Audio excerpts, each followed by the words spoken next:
Hi friends, welcome back to ಕುನ್ಸುಲಾಗ್. ಎಲ್ಲರೂ ಹೇಗಿದ್ದೀರಾ? ಚೆನ್ನಾಗಿದ್ದೀರಾ? ನಾನು ಕೂಡ ತುಂಬಾ ಚೆನ್ನಾಗಿದ್ದೀನಿ ಫ್ರೆಂಡ್ಸ್. ಇವತ್ತು ಥರ್ಸ್ಡೇ.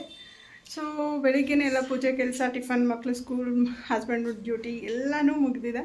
ಸೊ ಇವಾಗ ನಾನು ಪಾರ್ಲರ್ಗೆ ಜಸ್ಟ್ ಬಂದಿದ್ದೀನಿ. ಇವಾಗ ಇವಾಗೆ ಹೇರ್ ಸ್ಟೈಲ್ ಮಾಡಬೇಕಂತೆ. ಸೊ ಯಾವ ರೀತಿ ಮಾಡೋದು ಏನು ಅಂತ ನೋಡೋಣ. ಒಂದು ಈ ಒಂದು ಡ್ರೆಸ್ಸಿಗೆ ಸೂಟ್ ಆಗುವಂಥ ಒಂದು ಹೇರ್ ಸ್ಟೈಲ್ ಮಾಡ್ಬೇಕು ಅಂದ್ಕೊಂಡಿದ್ದೀನಿ. ಸೊ ಇವಾಗ ಸ್ಟಾರ್ಟ್ ಮಾಡೋಣ ಬನ್ನಿ. ಸ್ಟೈಲ್ ಡಾಲ್ಗೆ ಆಲ್ರೆಡಿ ಹಾಕಿದ್ದಾರೆ. ಅದೇ ಒಂದು ಹೇರ್ ಸ್ಟೈಲ್ನ ಇವಳಿಗೂ ಸಹ ಹಾಕ್ತಾರೆ. ನೋಡೋಣ ಯಾವ ರೀತಿ ಬರುತ್ತೆ ಏನು ಅಂತ. ಸೊ ಈ ಒಂದು ಹೇರ್ ಸ್ಟೈಲ್ ಇಷ್ಟ ಆದರೆ ಪ್ಲೀಸ್ ಲೈಕ್, ಶೇರ್, ಕಮೆಂಟ್ ಮಾಡೋದನ್ನ ಮರಿಬೇಡಿ. ಜೊತೆಗೆ ಯಾರೆಲ್ಲ ಹೊಸದಾಗಿ ಚಾನಲ್ ನೋಡ್ತೀರಾ ಸಬ್ಸ್ಕ್ರೈಬ್ ಮಾಡ್ಕೊಂಡು ಸಪೋರ್ಟ್ ಮಾಡಿ. ಸೊ ಈ ಥರ ಒಂದು ಹೇರ್ ಸ್ಟೈಲ್ನ ಮಾಡೋಣ ಅಂತ ಅಂದ್ಕೊಂಡಿದ್ವಿ. ಚೆನ್ನಾಗಿದೆ ಅಲ್ವಾ ಫ್ರೆಂಡ್ಸ್? ನೋಡೋಣ. ಈ ಒಂದು ಡ್ರೆಸ್ಸಿಗೆ ತುಂಬಾ ಚೆನ್ನಾಗಿರುತ್ತೆ. ಸ್ಟಾರ್ಟ್ ಮಾಡೋಣ ಬನ್ನಿ. ಐಶು ಬೇಗ. ಸೊ ನಮ್ಮ ಮೈಸೂರು ಪೂಜೆ ಮಾಡ್ತಿದ್ದಾರೆ. ಅವರು ಪೂಜೆ ಆಗೋದ್ರೊಳಗಡೆ ನಾನು ಕ್ರಿಂಪ್ ಮಾಡ್ಕೊಳ್ಳೋಣ ಅಂತ ಹೇಳಿ ಇವಾಗ ಸ್ಟಾರ್ಟ್ ಮಾಡಿದ್ದೀನಿ. ಕ್ರಿಂಪ್ ಮಾಡಿಕೊಟ್ಬಿಟ್ರೆ ಈಸಿ ಆಗುತ್ತೆ ಹೇರ್ ಸ್ಟೈಲು. ಸೊ ಹಾಗಾಗಿ ಇವಾಗ ಕ್ರಿಂಪ್ ಮಾಡ್ತೀನಿ. ಅವರು ಅದಾದಮೇಲೆ ಹೇರ್ ಸ್ಟೈಲ್ನ ಟ್ರೈ ಮಾಡ್ತಾರೆ. ಓಕೆನಾ? ಸೊ ಇವಾಗ ಸ್ಟಾರ್ಟ್ ಮಾಡೋಣ.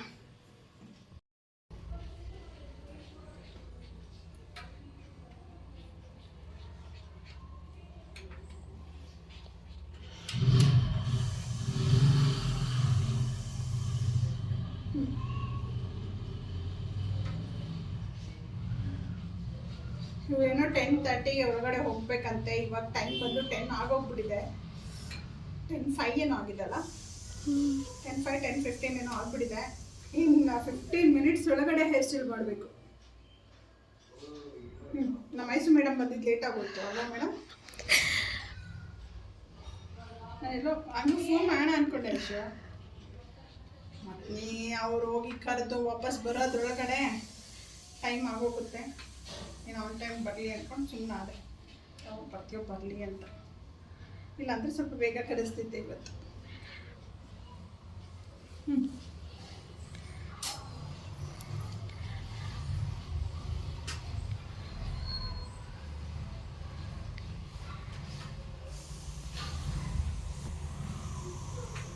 ಈ ಕ್ರಿಂಪ್ ಒಂದು ಮಾಡ್ಕೊಂಡ್ಬಿಟ್ರೆ ಯಾವ ಹೇರ್ ಸ್ಟೈಲ್ ಆದರೂ ಆರಾಮಾಗಿ ಈಸಿಯಾಗಿ ಮಾಡ್ಕೊಂಡ್ಬಿಡ್ತೀವಿ. ಇಲ್ಲ ಅಂದರೆ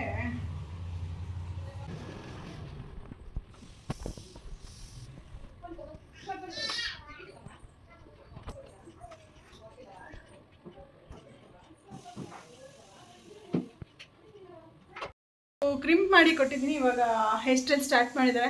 ನೋಡೋಣ ಯಾವ ರೀತಿ ಬರುತ್ತೆ. ಜೊತೆಗೆ ನಾನು ಕಾಲ್ ಮಿಷಿನ್ನು ಆನ್ ಮಾಡಿಟ್ಟಿದ್ದೀನಿ.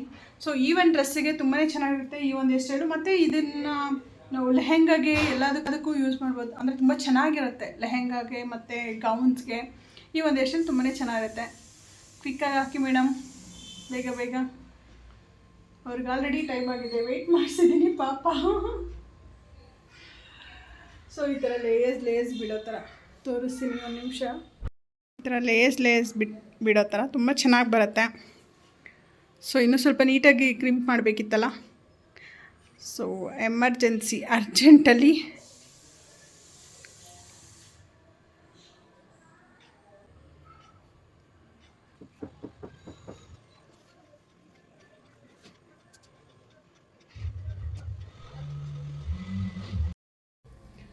ಸೊ ಇವಾಗ ನಾನು ಕರಿ ಮಾಡಿ ಮುಗಿಸ್ಕೊಳ್ತೀನಿ.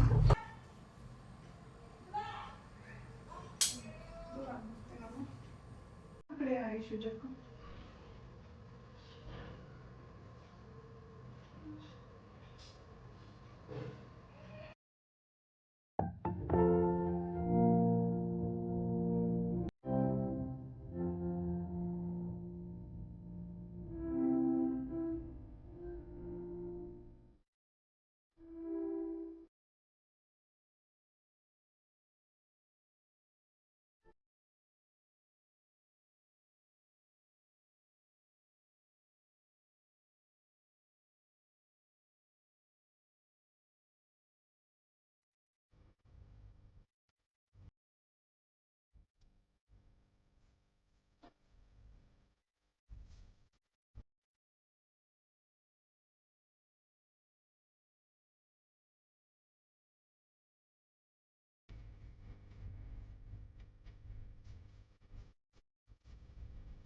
ಈ ಆಂಟಿ ಮಾಡೋದು ಸಾಕು, ನಾನು ಈ ಥರ ಸರ್ಕಸ್ ಮಾಡಿಸೋದು ಸಾಕು ಅಂತೀಯಾ?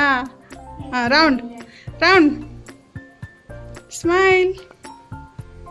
ಓಕೆ, ನೋಡಿ ಈ ಕಡೆ. ಹಾಂ, ಇಷ್ಟ ಆಯ್ತಾ? ಹೇಗೆ ಅನಿಸ್ತಿದೆ? ಓಕೆ, ಗೋ ಟೈಮ್ ಆಯಿತು. ಫ್ರೆಂಡ್ಸ್, ಅವಳಿಗಂತೂ ಹೇರ್ ಸ್ಟೈಲ್ ಮಾಡಿ ಕಳಿಸಿದ್ವಿ. ಇವಾಗ ಈ ಹುಡುಗಿಗೆ ಹೇರ್ ಸ್ಟೈಲ್ ಮಾಡೋದು, ಮೈ ಡಾಲ್. ಸೊ ಯಾವ ಥರ ಇವತ್ತು ಹೇರ್ ಸ್ಟೈಲ್ ಮಾಡೋದು ಏನು ಅಂತ ನೋಡೋಣ. ಸೊ ಇದಂತೂ ತುಂಬಾ ಚೆನ್ನಾಗಾಗಿತ್ತು.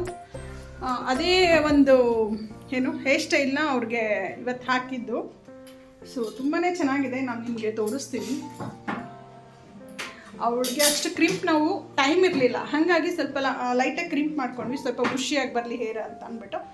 ಸೊ ಇವ್ರಿಗಂದರೆ ನಾವು ಎಷ್ಟು ಕ್ರಿಂಪ್ ಮಾಡಿದ್ದೀವೋ ದೇವರೊಬ್ಬನಿಗೆ ಗೊತ್ತು. ಈ ಥರ ಫುಲ್ ಹೇರ್ ಹಿಂಗೆ ಕರ್ಲ್ ಮಾಡಿದ್ವಿ, ಮತ್ತು ಫ್ರಂಟ್ ಈ ಥರ ಎಷ್ಟು ನೀಟಾಗಿ ಕಾಣಿಸ್ತಿದೆ ಅಲ್ಲ, ಈ ಥರ ಹೇರ್ ಸ್ಟೈಲ್ ಮಾಡಿದ್ವಿ. ಸೊ ಇವತ್ತು ಬೇರೆ ಥರ ಒಂದು ಹೇರ್ ಸ್ಟೈಲ್ ಮಾಡ್ತಿರೋದು. ಸೊ ನೋಡೋಣ ಅದು ಯಾವ ರೀತಿ ಬರುತ್ತೆ ಅಂತ. So front hair style ready ಇದೆ. ಇವಾಗ ಬ್ಯಾಕ್ ಹೇರ್ ಸ್ಟೈಲ್ ಯಾವ ರೀತಿ ಮಾಡೋದು ಅಂತ ನಾನು ತೋರಿಸ್ಕೊಡ್ತೀನಿ. ಇದು ಅಷ್ಟೇ ತುಂಬಾ ಈಸಿ ಆ್ಯಂಡ್ ಸಿಂಪಲ್ ಆ್ಯಂಡ್ ಕ್ವಿಕ್ಕಾಗಿ ಮಾಡ್ಕೋಬೋದು. ನೋಡಿ, ಫ್ರಂಟ್ ಹೇರ್ ಸ್ಟೈಲ್ನ ನಾವು ಮಾಡ್ಕೊಂಡು ಆದ ನಂತರ ಇಲ್ಲಿ ನಾವು ಸಪೋರ್ಟ್ಗೆ ಅಂತ ಹೇಳಿ ಬಫ್ ಥರ ಹಾಕ್ಕೋಬೇಕಾಗತ್ತೆ.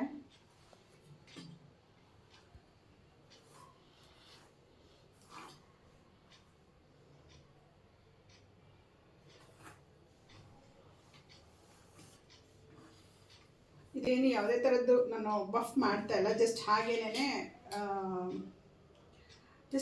ಇದು ಮಾಡ್ಕೊಳ್ತಾ ಇದ್ದೀನಿ ಅಷ್ಟೇ, ಲಾಕ್ ಮಾಡ್ತಾ ಇದ್ದೀನಿ. ನೀವು ಹೇರ್ ಪಿನ್ ಎಲ್ಲಾದರೂ ಸೆಕ್ಯೂರ್ ಮಾಡ್ಕೋಬೋದು, ಇಲ್ಲಾಂದರೆ ಈ ಥರ ರಬ್ಬರ್ ಬ್ಯಾಂಡಲ್ಲಾದರೂ ಸೆಕ್ಯೂರ್ ಮಾಡ್ಬೋದು. ಈ ಒಂದು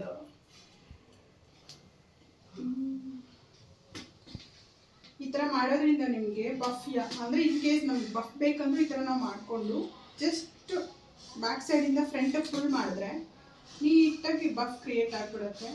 ಯಾಕಂದರೆ ಪಿನ್ಸ್ಗಳಲ್ಲೇ ಹಾಕಿಟ್ರೆ ಅಷ್ಟು ನೀಟಾಗಿ ಗೊತ್ತಾಗಲ್ಲ. ಸೊ ಹಾಗಾಗಿ ನೋಡಿ, ಇವಾಗ ಇಷ್ಟು ಮಾಡಿದ್ದೀನಲ್ವಾ, ಈ ಥರ ಜಸ್ಟ್ ಒಂದು ತೋರ್ಸೋದ್ರಿಂದ ಹಿಂಗೆ ಹಾಕಿದ್ದೀನಿ. ಜಸ್ಟ್ ಈ ಥರ ಜಸ್ಟ್ ಬ್ಯಾಕ್ ಫುಲ್ ಮಾಡಿದಾಗ ಈ ಥರ ಕೂರುತ್ತೆ ಬಫ್. ತುಂಬ ಹೈಟ್ ಬೇಕು ಅಂತ ಅಂದರೆ ನೀಟಾಗಿ ಹಿಂಗೆ ಇನ್ನೂ ಫುಲ್ ಮಾಡ್ಕೋಬೋದು. ಇಲ್ಲ ಅನ್ನೋದಾದರೆ ಇಷ್ಟಲ್ಲೇ ನಾವು ಲಾಕ್ ಮಾಡ್ಕೋಬೋದು. ಇದಾದ ನಂತರ ನೆಕ್ಸ್ಟ್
ಸೊ ಫೈನಲ್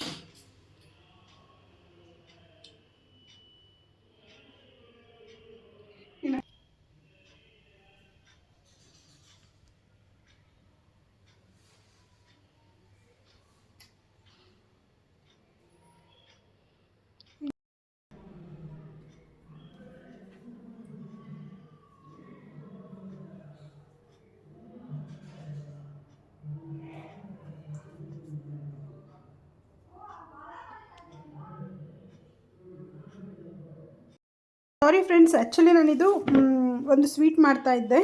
ಸೊ ಅದು ಯಾವ ರೀತಿ ಮಾಡೋದು ಏನು ಅಂತ ಅಂದರೆ, ಮೈದಾ ಹಿಟ್ಟು. ಸೊ ಮೈದಾ ಹಿಟ್ಟನ್ನ ಸ್ವಲ್ಪ ಎಣ್ಣೆ ಹಾಕ್ಕೊಂಡು ಚಪಾತಿ ಹಿಟ್ಟಿನ ಅದಕ್ಕೆ ಸ್ವಲ್ಪ ಸಾಫ್ಟಾಗಿ ಬರಬೇಕು. ಆ ಒಂದು ಅದಕ್ಕೆ ನಾವು ಇದನ್ನು ಕಲಿಸ್ಕೊಬೇಕು. ಕಲಿಸ್ಕೊಂಡು ನಾವು ಚಪಾತಿ ಲಟ್ಸೋ ಥರನೇ ಲಟ್ಟಿಸಿ ಎಣ್ಣೆಲಿ ಕರೆದು ಸಕ್ಕರೆ ಪೌಡ್ರನ್ನ ಇದ್ರ ಮೇಲೆ ಉದುರಿಸಿದ್ರೆ ರೆಡಿಯಾಗಿಬಿಡತ್ತೆ. ಸೊ ಚಿರೋಟಿ ಅಂತ ಕರಿತೀವಿ. ನಿಮ್ಮ ಕಡೆ ಎಲ್ಲ ಏನಂತ ಕರಿತೀರಾ ಅನ್ನೋದನ್ನ ನನಗೆ ಕಮೆಂಟ್ ಬಾಕ್ಸಲ್ಲಿ ತಿಳಿಸಿ, ಓಕೆನಾ.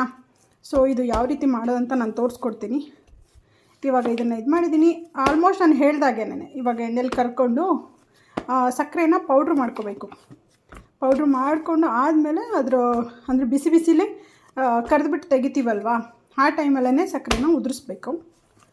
ಸೊ ನಿಮಗೆ ತೋರಿಸ್ತೀನಿ ನಾನು ಯಾವ ರೀತಿ ಮಾಡೋದು ಅಂತ. ಸೊ ಇಷ್ಟು ನೀಟಾಗಿ ಈ ಥರ ಸಾಫ್ಟಾಗಿ ಎಷ್ಟು ಸಾಫ್ಟಾಗಿ ಕಲಿಸ್ಕೋಬೇಕು. ಸೊ ಫ್ರೆಂಡ್ಸ್, ಇವಾಗ ಎಣ್ಣೆ ಕಾಯೋದಕ್ಕೆ ಇಡ್ತಾಯಿದ್ದೀನಿ. ಸೊ ಎಣ್ಣೆ ಕಾಯೋದ್ರೊಳಗಡೆ ಸ್ವಲ್ಪ ಸಕ್ಕರೆನ ಪೌಡ್ರ್ ಮಾಡ್ಕೊಂಬಿಡೋಣ. ಎಣ್ಣೆ ಕಾಯಕ್ಕೆ ಇಟ್ಟಿದ್ದೀನಿ, ಸ್ವಲ್ಪನೇ ಎಣ್ಣೆ ಹಾಕ್ಕೊಂಡಿದ್ದೀನಿ. ಸೊ ಸಾಕು. ಇವಾಗ ಪೂರಿಗೆ ಹೇಗೆ ನಾವು ಲಟ್ಸ್ಬಿಟ್ಟು ಪೂರಿ ತೆಗಿತೀವಲ್ವ, ಸೊ ಮಾಡ್ತೀವಲ್ವ, ಅದೇ ರೀತಿ ಇದನ್ನು ಮಾಡ್ಕೊಳ್ಳೋದು. ಬಟ್ ಇದನ್ನು ಮೈದಾದಲ್ಲಿ ಮಾಡ್ಕೊತೀವಿ.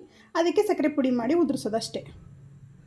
ಸೊ ಇವಾಗ ಎಣ್ಣೆ ಕಾಯಲಿ, ಸಕ್ಕರೆ ಪುಡಿ ಮಾಡ್ಕೊಳ್ಳೋಣ ಬನ್ನಿ.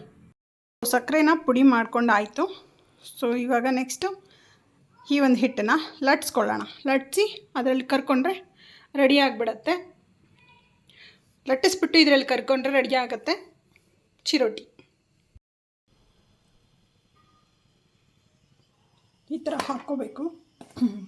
ತೆಗೆದು ಹಾಕ್ಕೊಂಡು ನಾವೇನು ಸಕ್ಕರೆ ಪುಡಿ ಮಾಡಿದ್ದೀವಿ ಅಲ್ವಾ, ಆ ಒಂದು ಪುಡಿನ ಈ ಥರ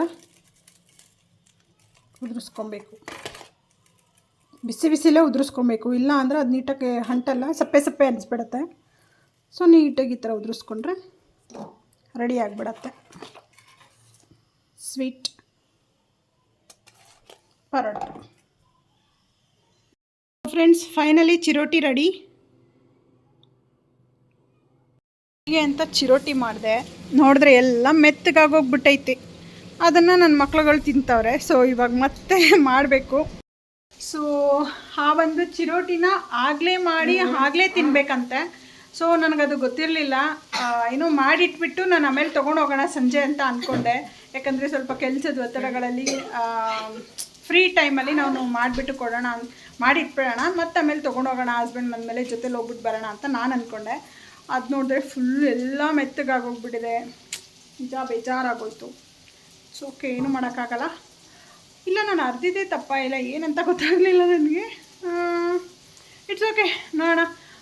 ನೆಕ್ಸ್ಟು ಯಾವಾಗಾದರೂ ಹೋಗ್ಬೇಕಾದ್ರೆ ಹೊರಡಬೇಕಾದ್ರೆ ಮಾಡ್ಕೊಂಡು ತೊಗೊಂಡು ಹೋಗ್ಬಿಡ್ತೀನಿ.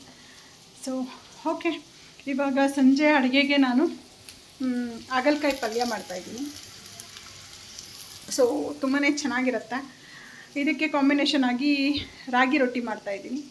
ಸೊ ರಾಗಿ ರೊಟ್ಟಿ ಮತ್ತು ಹಾಗಲಕಾಯಿ ಪಲ್ಯ ಇವತ್ತಿನ ಡಿನ್ನರ್. ಸೊ ಈ ಒಂದು ವಿಡಿಯೋ ಇಷ್ಟ ಆಗಿದೆ ಅಂತ ಭಾವಿಸ್ತೀನಿ. ಇಷ್ಟ ಆಗಿದ್ರೆ ಪ್ಲೀಸ್ ಲೈಕ್, ಶೇರ್, ಕಮೆಂಟ್ ಮಾಡೋದನ್ನ ಮರಿಬೇಡಿ. ಜೊತೆಗೆ ಯಾರೆಲ್ಲ ನನ್ನ ಚಾನಲ್ನ ಹೊಸದಾಗಿ ನೋಡ್ತಿದ್ದೀರಾ ಪ್ಲೀಸ್ ಸಬ್ಸ್ಕ್ರೈಬ್ ಮಾಡ್ಕೊಂಡು ಸಪೋರ್ಟ್ ಮಾಡಿ ಅಂತ ಕೇಳ್ತೀನಿ. Thank you for watching. See in the next vlog. Bye bye.